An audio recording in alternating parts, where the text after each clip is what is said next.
Well, thank y'all for having me this evening. It's nice to meet you all. My name is Treva. First of all, I'll tell you I'm a native. I live in Brooks County. I've lived there for 11 years. I live right on the edge, you know, right there down from 133 down from Troopville Road. And I'm a native of Valdosta, Georgia. I was a Hornet, Cook County 4, you know. So I'm King the Frog, Adel baby. So yes. But I started working with the Lowndes County school system back in 2006. And by the way, I can't forget my Army time, because I'm an Army veteran. I served as a medic in the Army. And so I did that after graduating from VSU. I decided, my mom was like, are you crazy? Why are you going to the Army now? So I did. It was a great experience. I was happy to serve my country. And so after working out in the regular, just working at the hospital at South Jersey Medical Center as a phlebotomist, I decided I need to go back in the education field and put this degree to use. And so I started the Lowndes Alternative School in 2006, worked there about 2 years. I started teaching in special education. So at this point, I taught special education for 7 years or so, and then went on over to the high school after the second year. And I've been teaching with Lowndes now. I've been with Lowndes for 11 years. I taught everything up in pre-AP courses and taught mainly biology and physical science. So I've got to see the vast spectrum of different types of students with learning needs, students who are gifted. And so that's been a great experience for me to see that great dynamic of different students in the school. So those are some basic things about me. I'll go on to tell you why I decided to run. I've been sitting looking, because I work at Lowndes High School, as I said, and like I said, I was a teacher in biology and physical science. And then the opportunity came 2 years ago to become the instructional coach. I'm the first instructional coach Lowndes High School has had in history. So I'm the first. So I got to pave the way, so I was excited about that. Go ahead, sir. What is an instructional coach? Oh, an instructional coach, I do the professional learning for the teachers. Like I teach the teachers. Okay. I provide individual coaching. I schedule professional learning experience. Like today was a professional learning day, so it was a really long day. And so I get to do some one-on-one, support them where they need it so they can be better for the students. So I enjoy the role. I miss the students, but I do things in the school, so I still stay connected to those students as well. Not to mention, I kind of went into that position because I got my doctorate 2 years ago in adult career ed. So then came the promotion, which was a blessing, and I was happy to have it. So now here I am. It's 2017, and it's November, and I find out, wow, Amy Carter has resigned effective December 31st. Well, I have been looking at that position for a long time saying, when is somebody going to run against them? When is somebody going to run? And so with the current state of the nation right now and all the things that are going on, you know, it's one thing to sit at the TV and watch the daily news, breaking news pieces and the headlines and say, well, you know what, how are we going to change anything? So I was like, you know what, if I want to change, I'm going to have to step out. I'm going to have to step out and be that change. So I started looking, and I called Representative Sharper, and I was like, hey, is anybody running? Y'all have anybody? But first there were other people in my circle who were thinking about doing it too, but they couldn't do it. They couldn't run. And so he put me in contact with the right people. I called up to Atlanta. I talked to them. They said, we got one person there thinking about it, but I don't know in a week. I said, well, I'm just thinking. I just had to call you.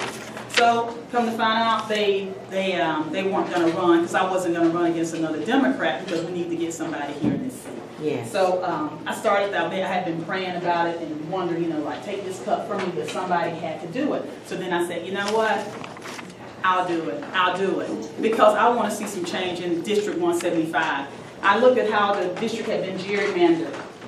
And in a sense, after around about 2010, 2011, after the 2010 census, and how they pulled all those communities in and pulled the more affluent ones to kind of undermine the vote in the middle, and how some of the people in the working class have been underserved by, in the current state with the current representative, because they were overshadowed, they weren't thriving. Portions were thriving, and the other ones were being deprived. So it's time for us to pay attention to those people in those Brooks County areas, in those rural areas, not those who live in those affluent communities on either side. A big thing I have a concern with about the well-being of people. So then I look at education. I look at health care.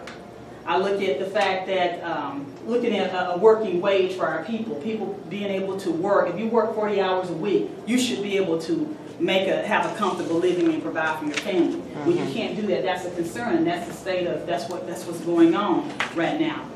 When we look at education, we constantly talk about, we always come up with kind of like a smear campaign against public schools. They aren't doing enough. But then you need to provide us with what we need in order to do all the things we need to do. You can't inundate us with high-stakes testing, even when the federal government has relieved us of some of that, but we continue to test our students excessively. So you think about a kid coming from kindergarten going all the way to 12th grade, and they've been tested so many times, so what does the test mean to them anyway?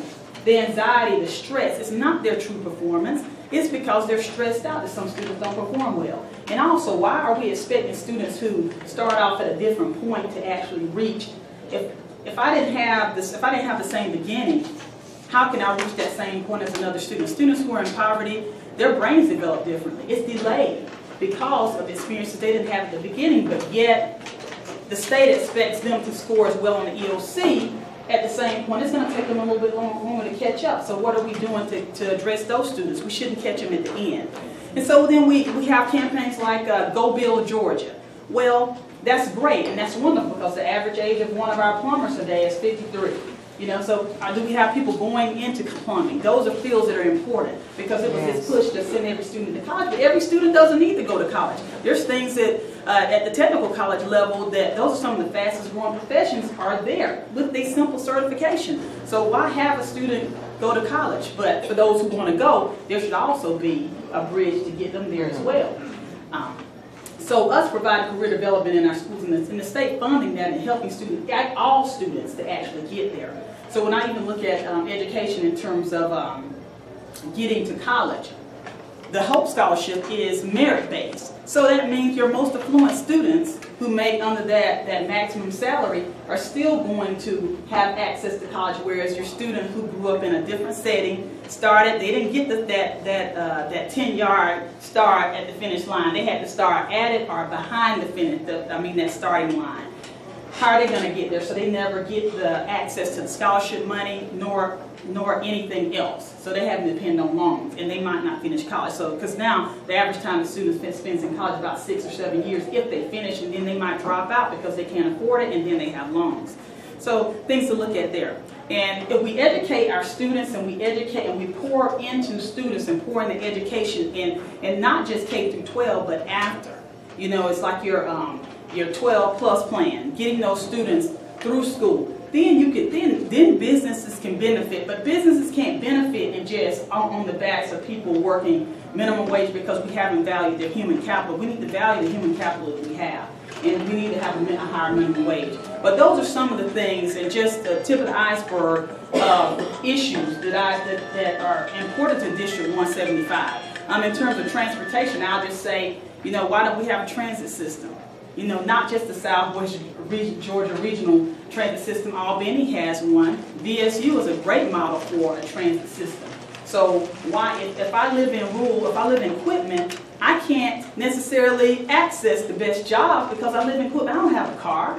So you limit me to my current state because I don't have that luxury of a vehicle. Or I can't go to Wiregrass Technical College or VSU because I really need to live at home. I can't, I need to commute, but I don't have a vehicle. Well, if there was a transit system, then you could get those individuals where they need to get to so they can get great jobs. So those are just some of the bigger issues I'm looking at that affect people, their well-being, because if one part of our district is hurting, the whole district is hurting. It's just like you're only as strong as your weakest link. So if we start supporting all people, business will flourish, the economy will flourish, and we'll all prosper.